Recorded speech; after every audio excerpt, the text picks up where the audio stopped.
Let's get into some of the real secrets of how to make business email work for you. And probably the most important area, at least to begin with, is the subject line. And so here are a couple tricks that I've used and seen other really successful people use to get people on the receiving end to actually read their emails. The first is just put somebody's name in the subject line. We are all so self-obsessed that when we see our name, it draws our attention to it. And so by simply starting off an email or somewhere in the body of the subject line, adding in the name, it's historically meaningfully increased the likelihood that that email gets opened. Now, the one caveat is there's so many email programs these days that automatically add your name in that we've all become a little desensitized to it, but it's still something that works pretty well and I use with regularity. Second key thing, add random punctuation and characters into the subject line.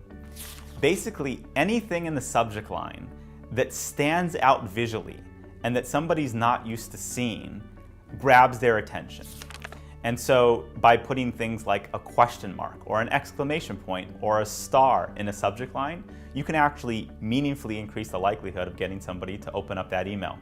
And there was this great case study where a good friend of mine who ran an internet company that emailed millions of people a day did a test where they put a smiley face at the end of a subject line, and it actually increased the open rate by 20%. Third thing, I call this misleading subject lines.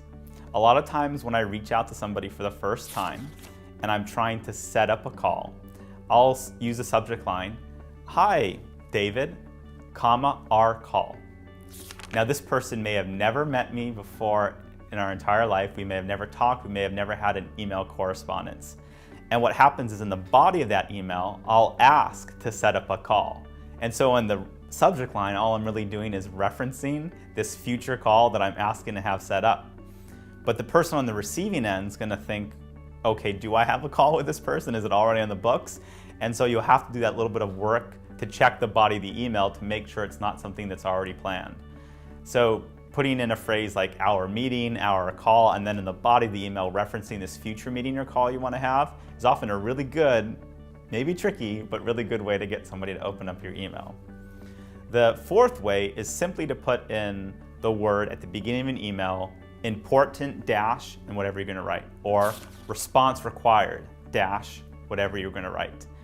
And it was maybe 2 weeks ago, and I got an email that I knew was spam. I knew it was spam, but it started off with response required. And there's this little voice inside my head that said, well, what if there's this 1% chance that it's not spam and you have to get back to it? So I opened it, and it was spam, and I was annoyed at myself because I knew it was going to be spam. But just because it said response required or important, it gave an indicator that, okay, this is something I have to pay attention to.